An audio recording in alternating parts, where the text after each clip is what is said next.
My beloved child, hear my words today. I speak with truth that cannot be shaken.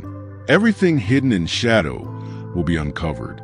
Every secret thought, every quiet intention, every unseen action. I see it all, and in my time, I will bring it into the light. For too long, many believed they could move unnoticed, scheming in the dark, wounding the innocent, and taking advantage of the vulnerable. But I have seen every moment. I have heard every silent cry, and I will not remain silent forever. As it is spoken in my word, what is hidden will be revealed. What is secret will be made known. Luke 8, verse 17. I do not reveal these things to destroy, but to rescue, because I am not only the righteous judge, I am also the merciful Redeemer.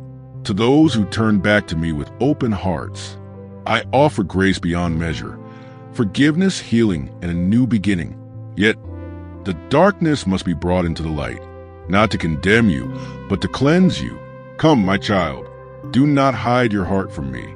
Step into my light and allow my love to purify every corner of your soul. Let my spirit set a new fire within you, the fire of my purpose and calling for your life. If these words have touched your spirit, share them with someone who needs hope today. Remain close to me, and you will never walk alone. Subscribe and stay connected so you don't miss a single word of my encouragement and truth.